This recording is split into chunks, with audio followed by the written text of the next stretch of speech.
क्या कुछ योजनाएं हैं? देखिए, हरियाणा विधानसभा की स्थिति को देखते हुए और आने वाले वर्ष 2026 में परिसीमन को देखते हुए मुझे लगता है कि आज इस बात की आवश्यकता है कि 2026 को ध्यान में रखते हुए अभी से योजना बनानी चाहिए जो 2026 के बाद विधायकों की संख्या 90 से बढ़ करके 126 होने की संभावना है। आज हमारी जो परिस्थिति है विधानसभा की भवन की, उसमें 90 से ज़्यादा एक भी विधायक ज़्यादा बिठाना बड़ा मुश्किल है। उस दृष्टि से मुझे लगता है कि आज हमें चंडीगढ़ के अंदर एक नया विधानसभा भवन, उसके लिए अभी से योजना बनाई जाए और उसके लिए आदरणीय मुख्यमंत्री जी को मैंने पत्र भी लिखा है, आदरणीय नेता प्रतिपक्ष को भी मैंने पत्र लिखा है, श्री ओम बिरला जी जो हमारे लोकसभा के अध्यक्ष हैं उनको भी, और आदरणीय अमित शाह जी से भी उनका मार्गदर्शन और उनके सहयोग की अपेक्षा मैंने की है कि उनका मार्गदर्शन मिले कि हम इसके ऊपर किस प्रकार से आगे चलें। तो मैं समझता हूँ कि जो आज की परिस्थिति है विधानसभा के अंदर, हमारी जो सब कमेटीज़ हैं, विधानसभा की समितियाँ बनी हुई हैं, उनके पास उनके जो चेयरमैन हैं उनके पास बैठने की जगह नहीं है, विधानसभा के अंदर बैठक करने की, विधानसभा समितियों की बैठक करने की जगह नहीं है, हमारे जो नेता प्रतिपक्ष हैं उनके पास जो कमरा जैसा होना चाहिए वैसा नहीं है, हमारे जो सभी मंत्री हैं उनके पास, किसी के पास भी सिवाय एक मुख्यमंत्री जी के और किसी के पास कोई कमरा नहीं है। तो मैं समझता हूँ कि इस समय की मांग को देखते हुए, जैसे अब हम विधानसभा को ई विधानसभा बनाने जा रहे हैं, ई विधानसभा बनाने के लिए भी हमें स्थान की बहुत आवश्यकता है। तो इन सभी कमियों को देखते हुए मुझे आज लगता है कि हमें आज से ही एक नया हरियाणा का विधान भवन जो है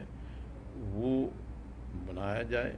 और उसकी प्रक्रिया अभी से शुरू की जाए। परिसीमन कब होगा और कितनी सीटें होंगी? परिसीमन जो 2026 के अंदर परिसीमन होने वाला है और हमें उम्मीद है कि 2026 के अंदर जो हरियाणा विधानसभा की सीटें हैं वो 90 से बढ़ करके 126 हो जाएंगी और लोकसभा की 10 से बढ़ करके 14 हो सकती है। तो उस दृष्टि से 126 विधायकों को बैठने के लिए स्थान कम से कम आज की जो विधानसभा है इस विधानसभा के अंदर होना संभावित नहीं है। तो सर, चंडीगढ़ प्रशासन से इसको लेकर कोई बातचीत हुई हो, कोई कदम आगे बढ़ा हो? नहीं, देखिए, ये एक मैंने अपनी तरफ से एक विषय मैंने निकाला है सबके ध्यान को दिलाने के लिए कि हमें उनका सहयोग, उनके इसके ऊपर विचार किए जाए और आगे इसके बारे में उनका मार्गदर्शन और उनका सहयोग मिले, इस विषय को लेकर के मैंने ये बात की है। सर, कई बार आपकी ओर से ये कहा गया कि हरियाणा को उसके हक का जो है, जो परिसर में जो हक है वो मिलना चाहिए, तो उस पर भी कुछ आगे कुछ निकल के आया सर? जैसा आपको विदित है कि हमने जो पिछला सत्र था उस सत्र के अंदर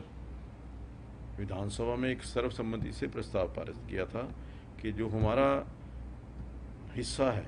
वो हमें मिलना चाहिए और उसी को लेकर एक प्रतिनिधिमंडल आदरणीय जो पंजाब के राज्यपाल हैं और चंडीगढ़ के प्रशासक हैं श्री बीपी बदनौर जी, उनसे मिला था और उनसे हमने निवेदन किया था कि जो हमारा हक है वो हमें दिलाया जाए और उन्होंने हमें आश्वस्त भी किया था कि इसके ऊपर वो कार्रवाई करेंगे। लेकिन अभी कोई ठोस कार्रवाई जो होनी चाहिए थी वो अभी तक नहीं हुई। हाँ, एक उनकी तरफ से एक अधिकारी जो वो पुरानी प्रोसीडिंग्स हैं 1966 की विभाजन की, वो उनके पास कोई प्रोसीडिंग नहीं है ऐसा उनका कहना था। अगर आपके पास है दे दीजिए। हमने वो सारी कार्रवाई, बैठक की कार्रवाई, ये जो प्रोसीडिंग्स थी वो उनको सौंप दी है, जिसके अंदर स्पष्ट ये लिखा हुआ है कि ये एरिया हरियाणा विधानसभा का होगा, ये पंजाब का होगा,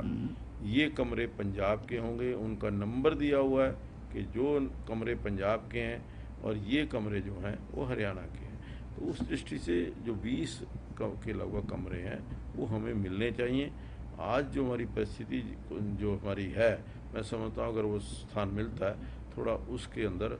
हमें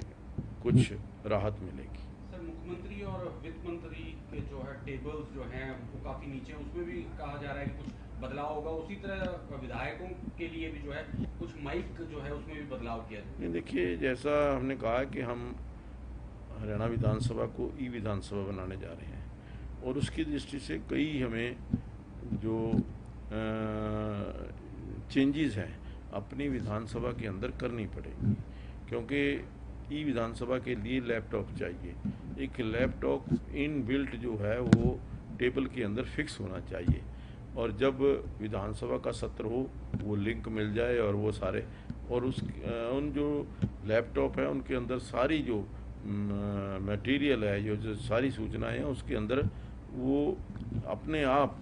उसके अंदर चली जाएंगी। इसके अलावा एक जो डिफ़िकल्टी पीछे आई थी कि जो हमारे विधायक हैं उनको बोलने के लिए जो अब माइक लगे हुए हैं छोटे लगे हुए हैं, उसकी हाइट जो है वो कम है, वो हाइट बढ़ाने की आवश्यकता है। उसके ऊपर भी हमने कल विचार किया है और इसके साथ साथ जो हमारे विधायक हैं, जो हमारे मुख्यमंत्री हैं या वित्त मंत्री हैं, उनको कई बार घंटों घंटों बैठ करके खड़े होकर के बोलना पड़ता है। तो उस दृष्टि से आज इस युग के अंदर हाइड्रोलिक टेबल आ गए हैं जिसको ऊपर भी किया जा सकता है, नीचे भी किया जा सकता है। तो वो मैं समझता हूँ कि फ़िलहाल क्योंकि इसका ये 2026 तक इस विधानसभा का दोबारा से मैं समझता हूँ कहीं और स्थान होगा, लेकिन अब हम 2 टेबल जो हैं,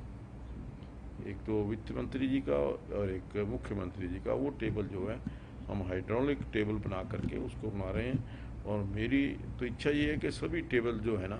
उसी प्रकार से होने चाहिए, हाइड्रोलिक होने चाहिए, ताकि खड़ा होकर के किसी सदस्य ने भी अगर कोई ज़्यादा समय बोल रहा है तो वो खड़ा होकर के अच्छे ढंग से अपनी बात रख सके। सर, आखिरी सवाल ये है कि विधानसभा का जो बजट सत्र है कब तक संभावित है और विधानसभा उसको लेकर क्या तैयारी? ये जो मानसून सत्र है मैं समझता हूँ कि जुलाई के लास्ट वीक या 1 अगस्त के अंदर हो, अगस्त के पहले, लेकिन उसका निर्धारण सरकार करेगी। मुख्यमंत्री जी या आदरणीय हमारे जो राज्यपाल महोदय हैं, ये उनकी तरफ से जब कोई प्रस्ताव आएगा तो उसके ऊपर हम सत्र बनाने के लिए तैयार हैं, चाहे कोई भी परिस्थिति।